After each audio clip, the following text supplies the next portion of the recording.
Kami dari kelompok 1 kelas 12 IPA 2 akan menampilkan hasil tugas geografi kami yang dibimbing oleh Ibu Lampu Golon SPD, yaitu menjelaskan tentang desa tempat tinggal kami, Desa Sidorep. yang beranggotakan saya sendiri, Bayu Karmasyah, saya Bima Ferdiansyah, saya Bintang Bintang Lagi, Saya Hafiza Putri Haryanti. Saya Nabila Aristia Sulfiani. saya Alia Belajar.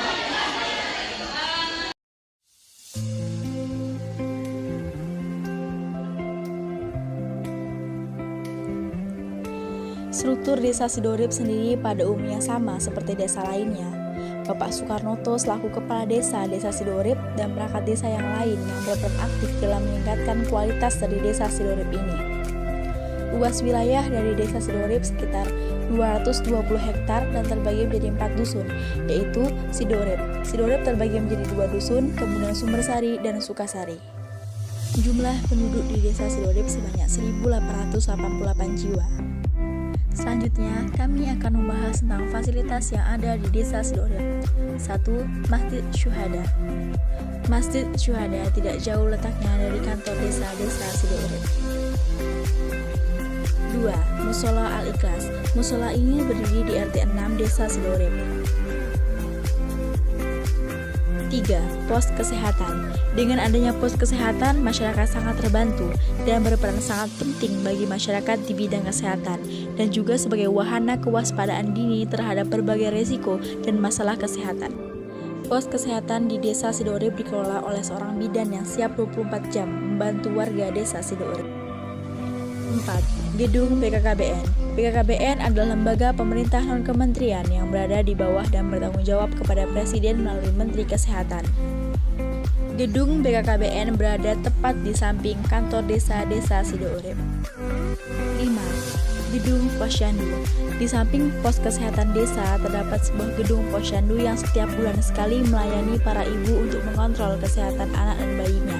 Di posyandu juga anak-anak diberi makanan tambahan. Segi pendidikan.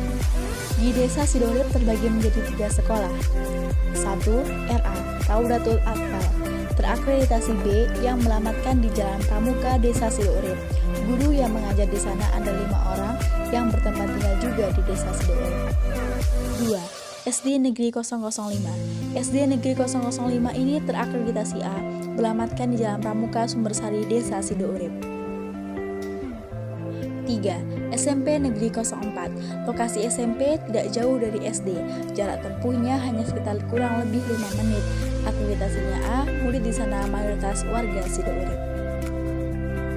Selanjutnya, kami akan memperkenalkan tata kehidupan atau adat istiadat yang ada di desa Sidorep. 1. Injak telur.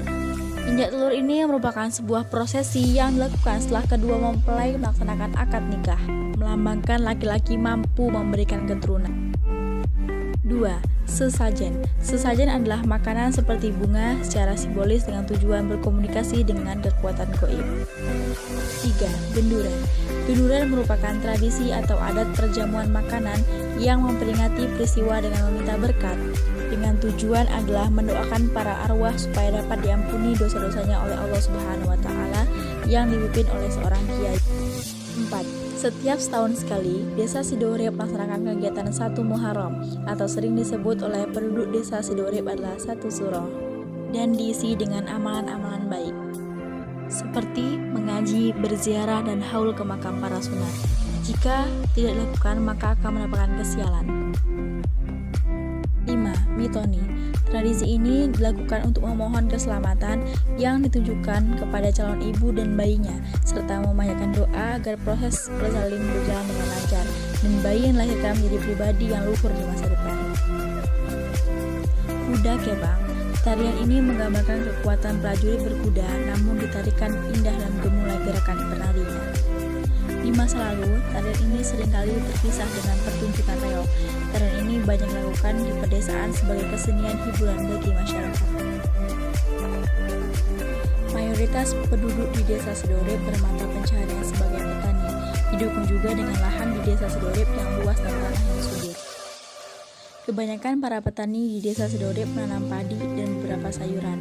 Alasan petani banyak menanam padi agar mereka tidak perlu membeli beras dari orang lain. Beberapa kegiatan yang ada di desa Sidorep. 1. Setiap sore anak-anak melakukan rutinitas pergi ke musola untuk mengaji. Tujuan mengaji ini agar dapat memelihara ketakwaan dan menjaga diri agar tetap berada di atas jalan yang lurus. 2. Kegiatan posyandu. Kegiatan ini dilakukan rutin sebulan sekali, bertujuan agar kesehatan anak-anak dapat terkontrol dengan baik dan bisa mendapatkan kesehatan yang terjamin. 3. Senam lansia. Senam ini dilakukan seminggu 2 kali, yaitu di hari Rabu sore dan Jumat sore. Bukan hanya lansia, bahkan para ibu-ibu muda pun ikut juga dalam kegiatan senam ini. 4. Gotong royong. Hampir setiap sebulan sekali, warga desa Sidorip melaksanakan kegiatan gotong royong dari RT 1 sampai RT 8. Prinsip orang Sidorip adalah gotong royong yang kami lakukan tidak hanya untuk fasilitas umum dan fasilitas sosial saja, melainkan rumah warga yang ingin dibantu, kami bantu. 5. Pembagian bibit sayuran dari ibu-ibu PKK. Pembagian bibit tanaman juga dilaksanakan agar para warga dapat menanam bibit tanaman di halaman rumah warga, sehingga akan memperindah dan menimbulkan kesan yang asli untuk halaman rumah warga. 6. Kegiatan perlombaan 17 Agustus di Desa Sidourip. Nah, ternyata banyak sekali ya informasi yang kalian belum tahu tentang Desa Sidourip. Meskipun jauh dari kota, Desa Sidourip ini terbilang sukses meningkatkan kualitas desa secara mandiri.